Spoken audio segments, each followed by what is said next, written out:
the Tories' direction with the aid of a modestly priced microscope. You can see the Conservatives pulling away.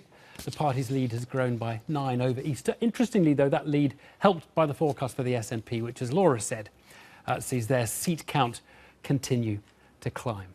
Well, Michael Gove is here with me. So much to talk about. Absolutely. Can I say, first of all, thank you for calling me the Minister for Newsnight, because the one thing I would say is that if I am responsible for Newsnight, I am responsible for at least one success story over the last couple of years. Right. Let's just start. A quick reaction. I know you haven't had time to reflect on it, that Labour basically taking on the non-Doms and leaving you as the party supporting rich foreigners.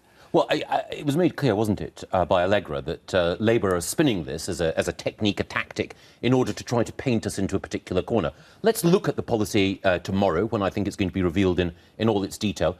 I think the first thing to ask is, will this actually contribute more money to the Exchequer? Because I'm interested in taxation policy that genuinely makes sure that those people who do have more can effectively be taxed, that we can get the maximum out of them in the most effective way. So let's see, because my understanding is that Labour have been, when questioned about this during the course of this evening, incapable of saying how much money this tax would raise. Indeed, there's some suggestions, actually, that this could lead to a flight of talent and a flight of cash from this country, and the Exchequer could be worse off. Let's see. Right, OK, so that's going to be the way the debate will go tomorrow. Is it going to give us money or going to lose us money? Yeah. Look, let's talk about Scotland. Fascinating argument up there. I genuinely don't know what you're going to say in answer to this question.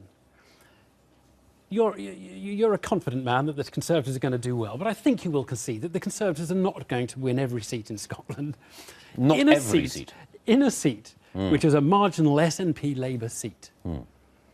Which of those two parties would you prefer to win? OK, I will answer the question, but before I do so, I just want to stress one thing.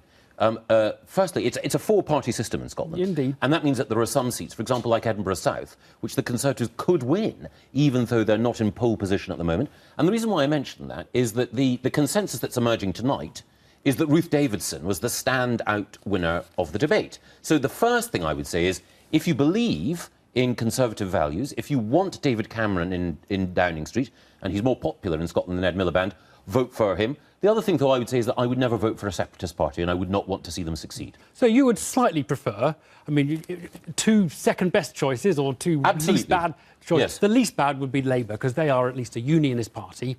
You're not left of centre like them, but you would rather Labour than the SNP. Let me stress, I want everyone who believes in Conservative values to vote Conservative. Of course. But you're asking me a question which is about what's in my heart. Yeah. In my heart, I would rather have someone who believed in the United Kingdom in the United Kingdom Parliament. You've been really, really clear about that. And yes. So you would rather, for example, Labour came in with 50 seats in Scotland and the SNP with 9, rather than the other way round, which is what it's kind of looking like it might be. Well, I can't influence those people who are swithering between Labour and the SNP. What I can do is I can explain to voters on both sides of the border the consequences of having a Labour-SNP coalition. Because the curious thing is that, as we saw from Nicola Sturgeon's pitch tonight, she was saying, if you vote for me, you can have both Ed Miliband in Downing Street and me driving him further to the left. And I think for voters in Scotland and England, who are broadly in the political mainstream,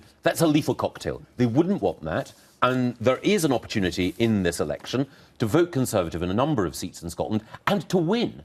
It is the case, for example, that in two of the seats the Liberals hold, we're actually more strongly placed to win than the Liberals are, and we are the principal challengers to the SNP. Right. Now, the reason I asked you about which side you're on, and you've been very clear you'd prefer Labour to do better than the SNP. The reason I ask you is there are a lot of people who think your party is actually, in its actions and in its words, subtly supporting the SNP in Scotland and making life difficult for Labour. And that's a really interesting thing, because that implies that you really want the SNP to win to help you get to Downing Street.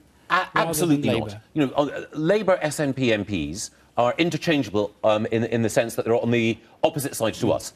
You're not going to get Labour MPs or SNP MPs supporting David Cameron in Downing Street. In that sense, we're not trying to big up the SNP, but last week we had to acknowledge the uncomfortable truth that Nicola Sturgeon did well in that debate. That's what I was going to ask you, because you didn't have to big her up, but you were all coming out and saying, oh, didn't Nicola Sturgeon do well? I suppose Nicola Sturgeon did it. I mean, come on, you know very well that was making life difficult for Ed Miliband. Ed Miliband made life difficult for himself. As we say in Scotland, facts are shields that win a ding. The fact is that the SNP did well in that debate, in the same way as they did badly tonight. I think the consensus is that Ruth Davidson won, Jim Murphy came second. That's the critical consensus. That's my take. But to reinforce the point, at this election, I think it's important that we spell out to people that the consequence of an SNP-Labour coalition would be not just further movement on the slippery slope to separation, but also more taxation,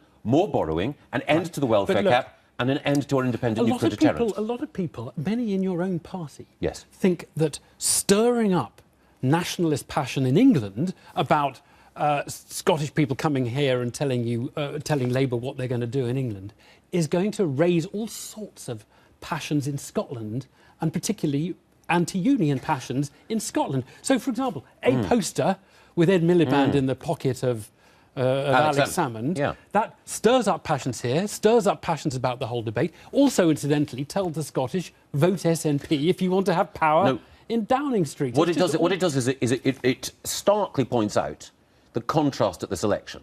A coalition of chaos, if you've got the SNP and Labour together, versus David Cameron. And I don't think anyone can say that David Cameron is playing fast and loose with the Union. When he put his reputation on the line in the referendum campaign, campaigned throughout the course of the lifetime of this Parliament, in order to protect the United Kingdom. I don't think there's anyone who can say that David Cameron, George Osborne, myself, William Hague, other members of the team are anything other than dyed-in-the-wool unionists. That's why I'll be campaigning in Scotland during the course of this election campaign, because I want Conservative candidates to win. OK. Well, anyway, look, you've been really clear that you want Labour to do better. You would vote Labour rather than SNP if that was the choice given to you. Can we talk about the campaign more generally? Are you happy with how it's going? The Conservative campaign I'm talking about, the national campaign, not the Scottish one. Yes, I am. I'm a qualified optimist. Right. Because there has been a suggestion that optimism and big vision hasn't had enough of a place in this campaign. I wonder if you feel there will become more room for a bigger, more optimistic Tory message in this. It's been quite narrow. I'd take a little bit of exception to your premise there, because I do think, actually, we have had an optimistic campaign. If you look back at the party election broadcast last week, it was an optimistic, sunlit message about what we would do if we were given another 5 years for the next generation. Continue with education reform, make sure that there were more opportunities for people to own their own home, providing people with security in retirement. I think that it's fashionable to say that the campaign isn't optimistic. That's the critique of the commentators. Critique of a lot of your own as well. Well, I've had conversations with them who say, what's going on in our party? Well, not the people I've been talking to. Okay. I mean, the people I've been talking to, both on the doorstep and also my colleagues, think that we've got the balance right between pointing out that another 5 years with David Cameron as Prime Minister would mean more children in good and outstanding schools, a better deal for pensioners, more home ownership, but also there's a clear choice, and those benefits will be put at risk. Let me quote. Actually, I'm going to quote you, because I think the most interesting thing I've read from your party is your speech, actually, to the Legatum Institute a month ago, as they launched the Good Right, a movement for a kind of more morally infused right-wing campaign. You said, only if we remind people of our commitment to social justice, demonstrate our belief in equality of opportunity, and affirm that we are warriors for the dispossessed, will we be able to win elections.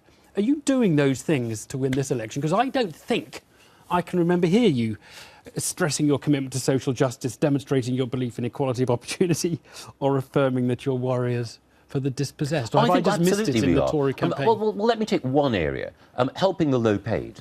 Our commitment to increase the income tax threshold to £12,500 is a way of saying to those who are the poorest but working hard in our country, we're on your side. I think that's both optimistic and socially just. I think in education reform, our commitment to have more free schools, schools which will deliberately be cited in areas of educational disadvantage, is another way of saying that we're on the side of the dispossessed. I think that to take an area that doesn't often attract attention, the reforms that we've made to social work and to child protection, which we hope to be able to extend in the next Parliament. They're also there to help the most vulnerable. These aren't being talked about in your campaign at all. David Cameron can't go out without just using the words competence for him, chaos for everybody else, and Ed Miliband as many times as he can shoehorn it into a sentence. That sums up, that crystallises the choice. But in this interview, you've given me very kindly the opportunity to provide more detail and background. We have talked about tax. George Osborne was talking about it this morning. No. George Osborne was emphasising this morning. Firstly, he released a dossier a dodgy dossier of statistics on the other parties' tax plans, and the press conference you simply say dodgy dossier because it's attractive alliteration. The press conference turned into a farce as the journalist said, "Don't tell us about theirs, tell us about yours," and he couldn't answer the question. Well, it didn't turn into a farce. It reinforced two vital points. One of the points which I've referred to earlier, which is that we will be raising the income tax threshold to help the very poorest. That was the challenge you put to me, and George is meeting it. The other point is that Labour are going to increase taxes overall by a significant sum in order to meet the £30 billion deficit total. Now, the other areas, education reform, Nicky Morgan's going to be saying more about education reform tomorrow. And on the area I mentioned of social work and child protection, it's a passion of David Cameron's, and I think we'll be hearing more about that during the course of the campaign as well. Are we going to get any mention, can you tell me, of the big society in this campaign? I think it's unlikely that we'll hear the phrase, but what we will see... Why is that? Why is that?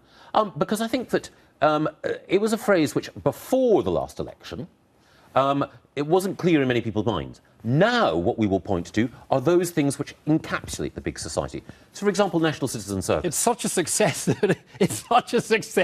that we've moved on to the next plan. Well, we've moved. You know, the whole point is that the words are now concrete realities. And rather than talking about the big society as a concept, we can point to the things which are the fruit of the big society. I mentioned National Citizen Service, a fantastic success story. Again, we'll be hearing more about it. Why has this not been mentioned? I mean, most people are going to say, what are you even talking about? I've not even heard of this. You haven't mentioned the big society for 3 years. None of us know anything about it. You're saying it's been a success. Yes. It's concreted. It's set in stone now. And you can point to the specifics. Why is your campaign not doing that? Look, in the last election...